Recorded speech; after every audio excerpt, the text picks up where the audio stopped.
also this part, because as providers, we have to do continuing medical education credits.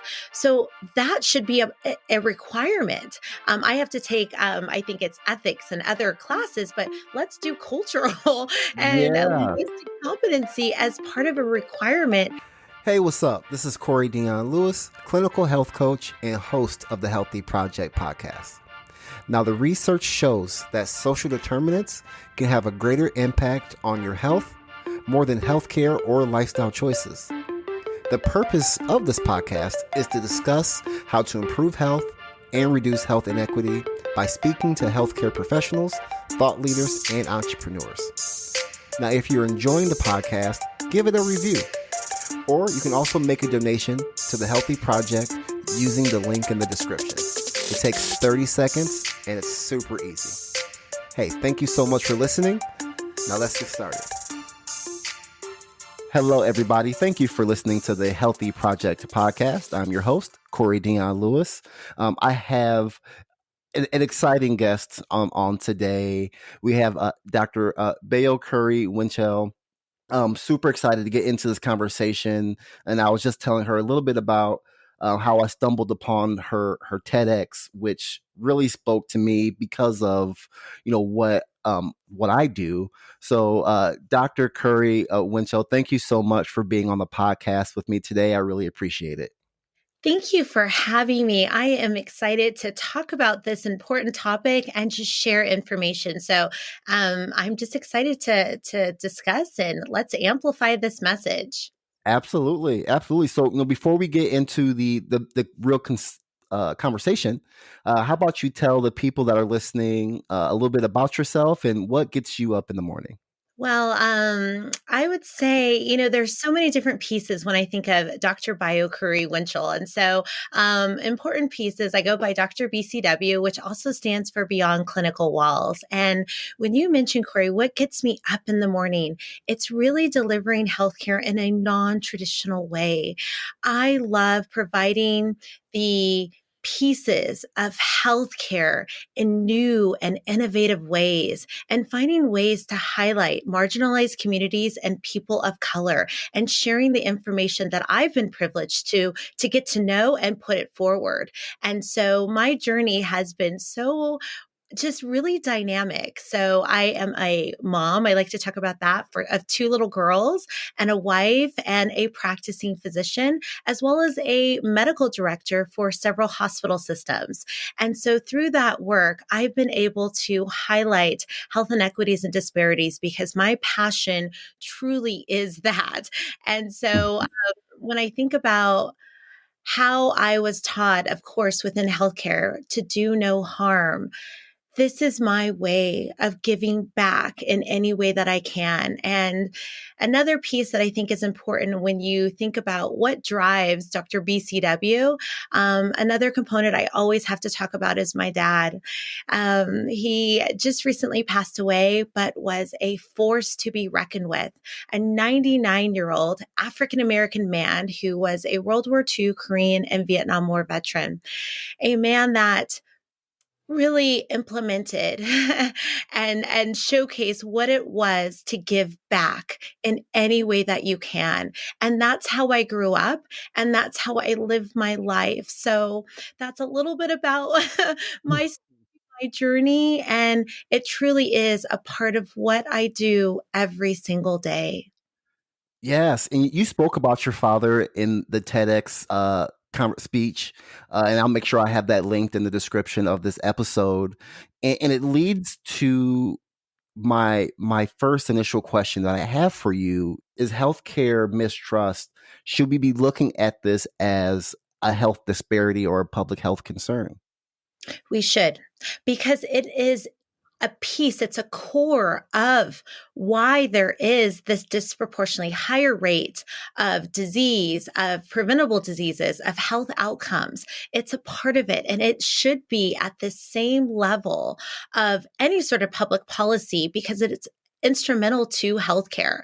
And when we look at the historical mistrust and the ongoing mistrust, that is the way we are going to be able to make progress. We have to acknowledge first in order to make steps moving forward.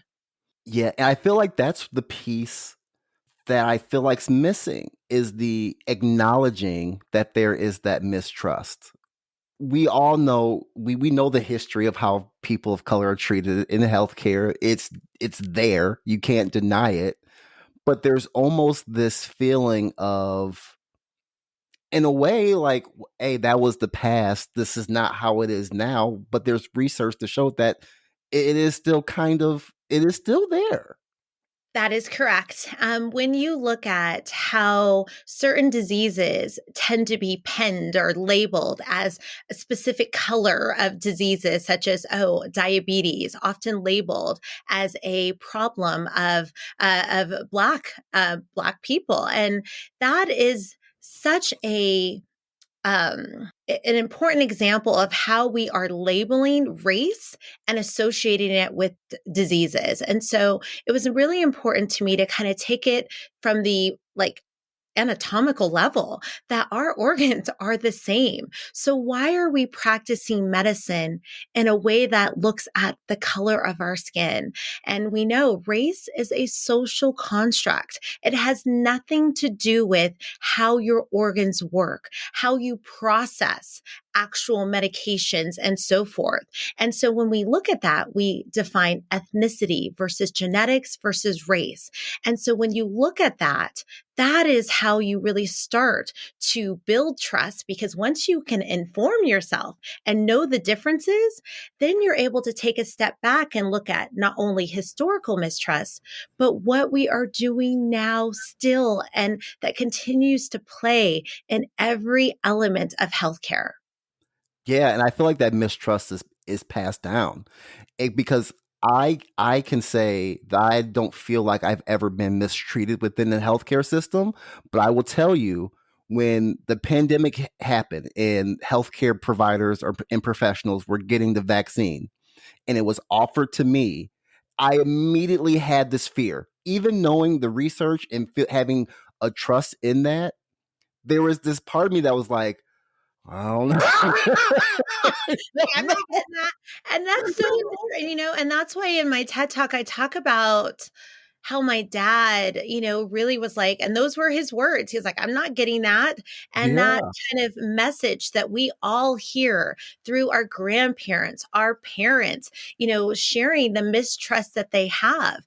And so it's multifaceted. There's so many different areas to it. Number one, of course, we talk about acknowledging it. Number two, asking why there's mistrust. Because when you have this kind of historical mistrust that's happening, until you ask people, why is it that you are concerned about this? Versus talking at them saying, you need to get this, you should have that. When you ask the why, that is a gift of Mhm. understanding, acknowledgement, and movement forward. And to your point, so many of my patients were like, I'm not going to get that. Why should I? And the way the message was put forward, it wasn't in a way where I'd like to ask questions about it. It was, no, you need to get this. And that message has to change in all areas, whether it's COVID, any disease process, we Mhm. have to do better. No, absolutely. What I liked about your talk, you said, when your solution or one of your solutions for mistrust was representation, which I totally understand and I agree. But for someone like myself, I live in the Midwest. We're not in Iowa. I'm not seeing a lot of Doctor Curry-Winchells around that I can just go and get my service, and be my primary care provider. But we do have providers that are white, that want to be allies, that want to know more and do better. So how can those providers who do want to support people of color, what are the things that they can do to be better at supporting? I think there's so many different things, but a couple of really important parts are number one, educating and informing yourself about the mistrust. Because once you do that, you've got that blueprint of understanding. And then listening. And I had shared earlier, asking why your patient has mistrust. That is so important. Instead of, assumptions or feeling like this person doesn't want to be compliant, which is a word that we often use, Mm-hmm. ask why, because that is a way to kind of have a baseline, a threshold of building trust, because now you have taken the time to get to know your patient in a way that they feel like you actually care about them.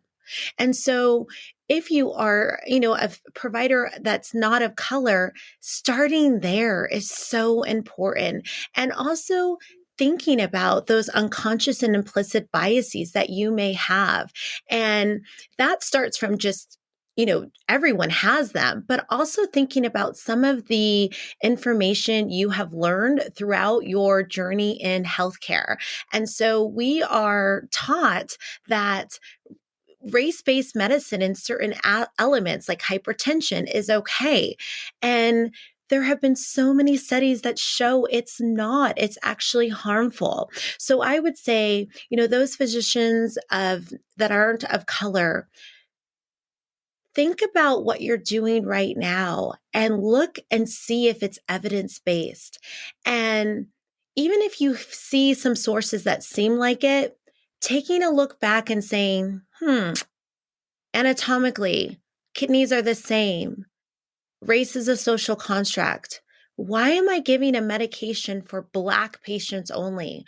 Why is it that we say hypertension and diabetes are at a higher risk for Black patients versus looking at ethnicity or culture or social determinants of health?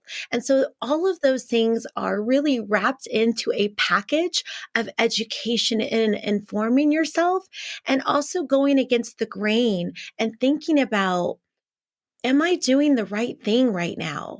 And I think that is a huge way that you can really deliver healthcare in the way that it should be delivered.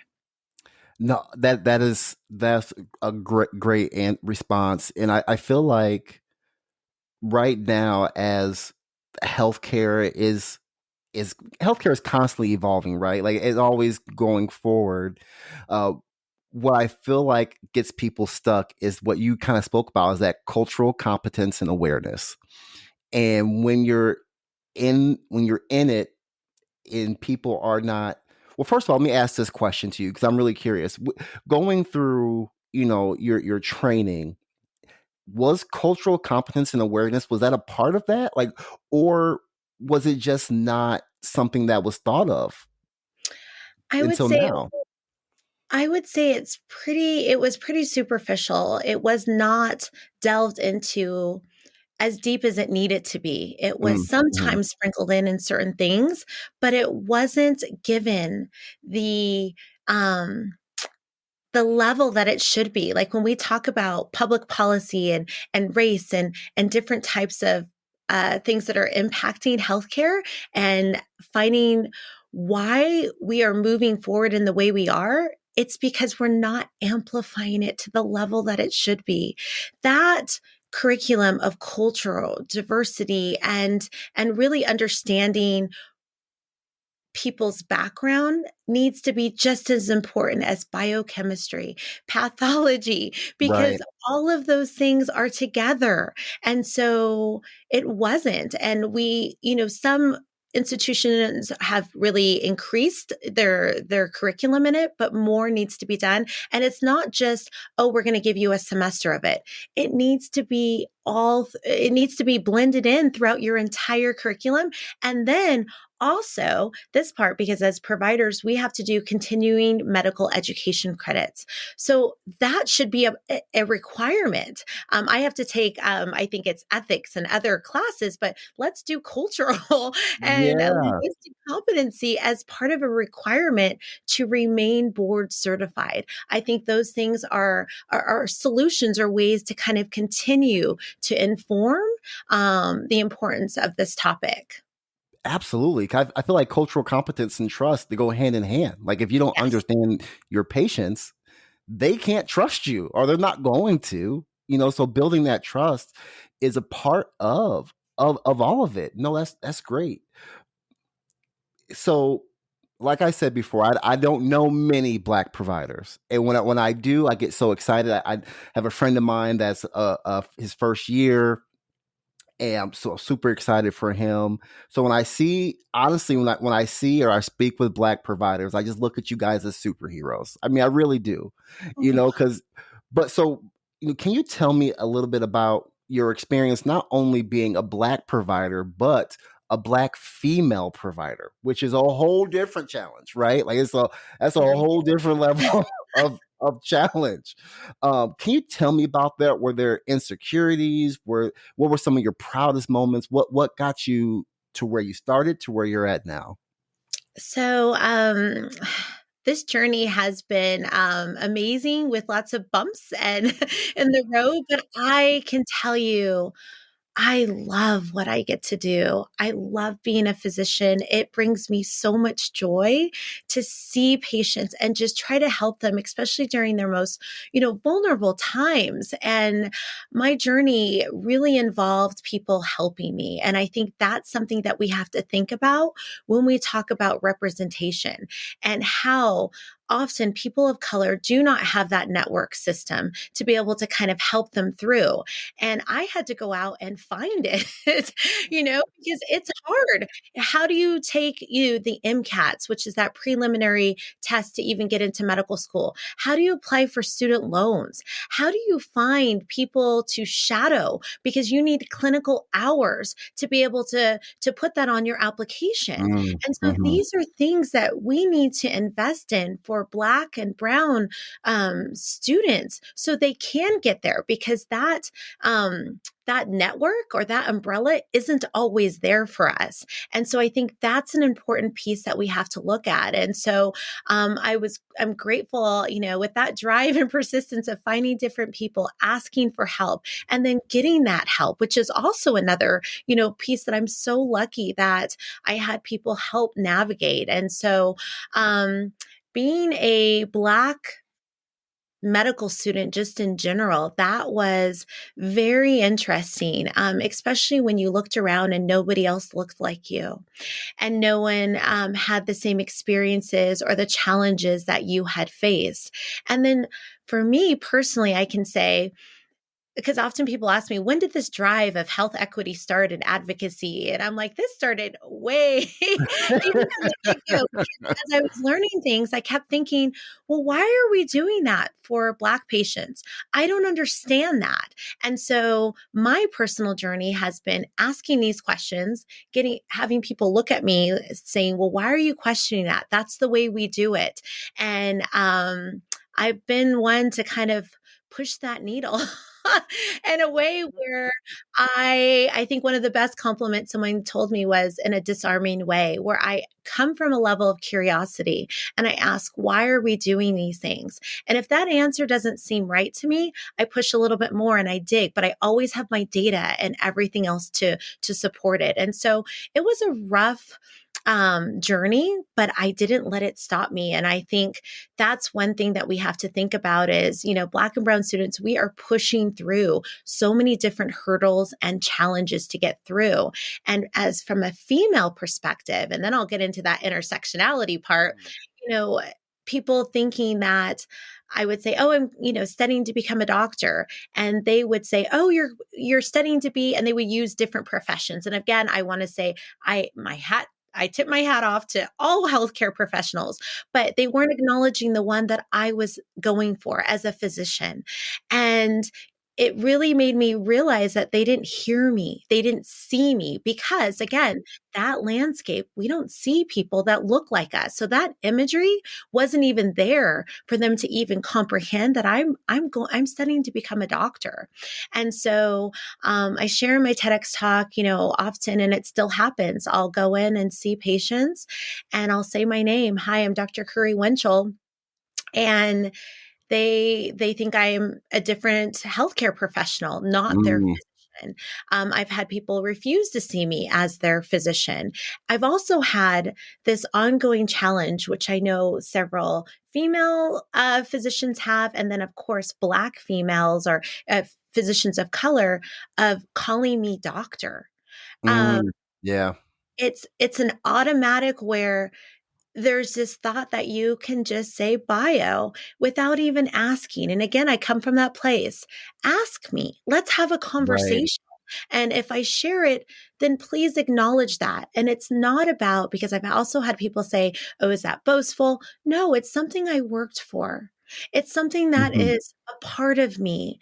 And it's a respect that I would give to somebody else as well. And that's why in my talk, I was very intentional about my words when I said it might seem trivial that I get untitled because I wanted to speak to Yeah. everyone, but also highlight, women and women of color, that it's something that is happening to us every day.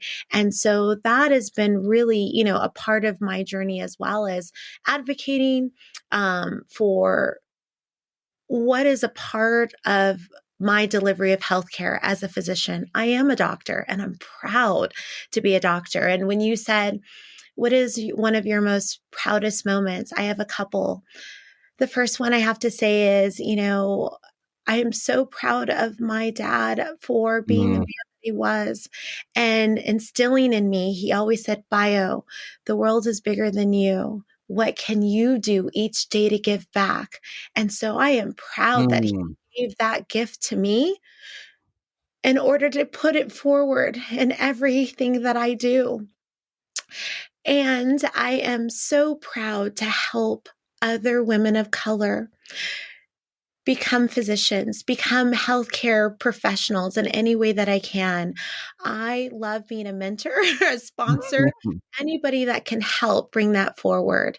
And, lastly, as a health advocate, my goal is to really amplify the importance of equitable healthcare and reducing healthcare inequities and disparities and using different ways to reach people. And that's just my jam.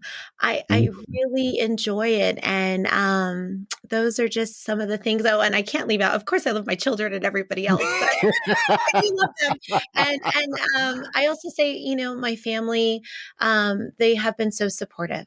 And I'm very grateful for that. So, as you know, I created this series Beyond Clinical Walls, and Yeah. it's a grassroots series that my family, my husband helps me with. And we put out these little mini clips of just healthcare topics, highlighting information that's digestible, that speaks to marginalized communities, underserved, people of color. I debunk myths associated with certain Mm. diagnoses. And it's brought me joy just to put it out there. So that was a lot. That's There's a awesome. lot. No, that I love it, and you can just tell just listening to you speak about um, this topic that this is real for you. This is just not someone hopping on a trend. As we know, the past couple of years, diversity, equity, health equity, inclusion, it is like it is the flavor of the week kind of a thing.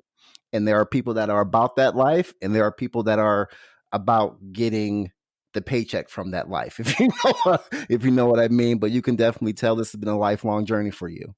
Well, thank you. And, and this makes me think of, when you talk about who is invested, who is, as my dad likes to say, put your money where your mouth is. I think that's what he Yeah. said. I'm terrible with saying. So, Yeah. he would, that's the goal. Like, what are you doing to put the work forward? What are you doing for communities? How are you helping them where they need to be? And we always hear this saying, reach people where they are.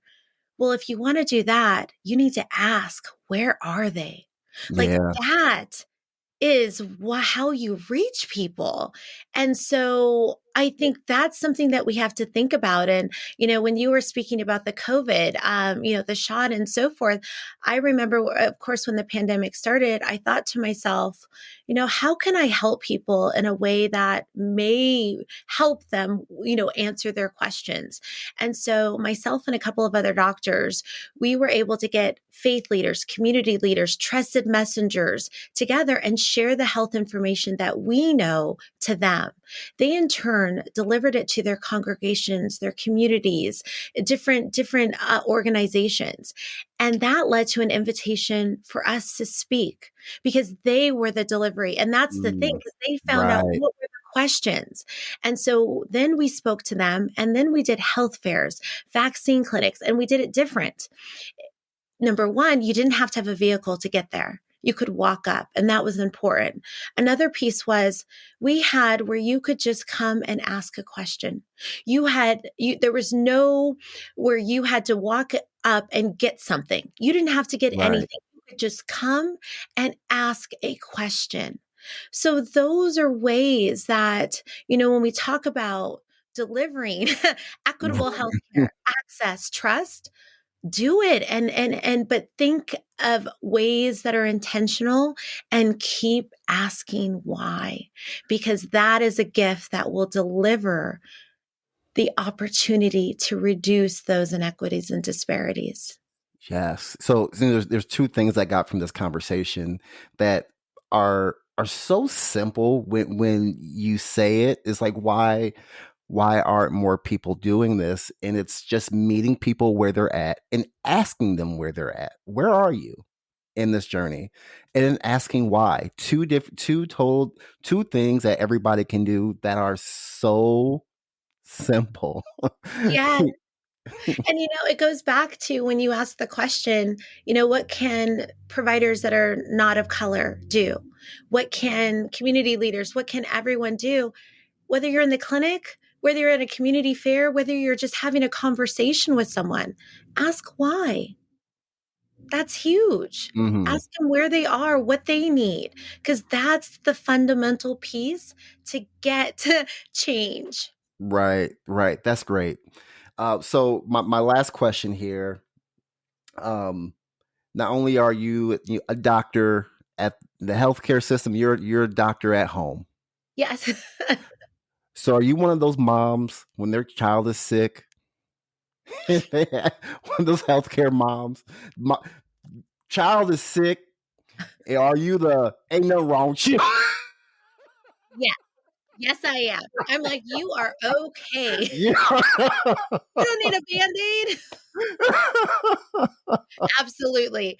When it comes to my little ones, they'll say, "Oh, well, my mom says I'm okay." As like when they fall down, I'm like, "Get up. You're okay. Yeah. You're okay. Is anything coming out of your, skin? Are you bleeding? Oh, if you're bleeding, it's not a lot. We're okay. We're okay." Yeah. So my wife is a nurse. My daughter, this was about a Nice. month ago. She had a fever. It was like 101, whatever. And my daughter's like, "Oh, I have a fever." And my wife is like, "A fever's good. You'll be fine. Yeah, You you're drink all the right. water." And she's like, "What?" That's exactly the same in my household. I think my little ones know there's a threshold for blood. Like, come on, if it's a tiny little bit where I have to like squint, which my 6-year-old be like, "It's right here, mama. It's right here." I'm I like, know. "Jalen, JJ, if I can't see it, if it's not like gushing, we're okay." So We're yeah, okay. we have similar households. I'm like, "You're fine." You're fine. That is so funny to me. I think it's like universal in healthcare households where we're just like, no, yeah. Yeah, well, you see so much, right? You see so much, you're like, this ain't nothing compared to what I saw before. Like, you'll walk it off. Like, My husband's like, "Are you sure, babe?" I'm like, "I'm sure." Like, and yeah. And he's not questioning me, but he's like, because but now it's still every time he's like, "Okay, okay," and I'm like, "See?" But then when I am wrong, because sometimes things progress, and you're like, oh yeah. and then you feel bad. And my 6-year-old or my 8-year-old be like, "See, I told you." The one time I was wrong. Okay, I got. I'm like, "I'm sorry about that. I'm doing the best I can." Well, one scene I love, my 8-year-old, she is just, both are so smart, but my 8-year-old has these amazing ways of commenting on certain things. So I'll say, Jordan, give me a break. Like if I forget something like a theme for school, because they have all of these different themes that you have to remember. Disney Day, it's so hard to Right. remember. And I'll say, Jordan, give me a break. And she's like, you've been asking for a lot of those lately. I'm like, I know. And so there I have to admit it and say, you're right, kid. You're right. You're right. Dr. Curry-Winchell, thank you so much for this great conversation and just being on the podcast with me today. For those that are listening that want to know more about you, want to learn more about what you're doing, and just connect with you, where can they find you? Well, I am on all social media. Primarily, TikTok is actually so much fun for me. So, TikTok, LinkedIn, Instagram. I'm also on Twitter, but I would say TikTok and Instagram and LinkedIn are the top three for me to connect, as well as I have a website, and it's drbcw.com. And all of the information there is free. There's healthcare videos under Beyond Clinical Walls, and just different articles that I've written for different publications that are all free that talk about different topics. So I also have a YouTube series as well, the Beyond Clinical Walls. So you can find me there through Beyond Clinical Walls and find free health information.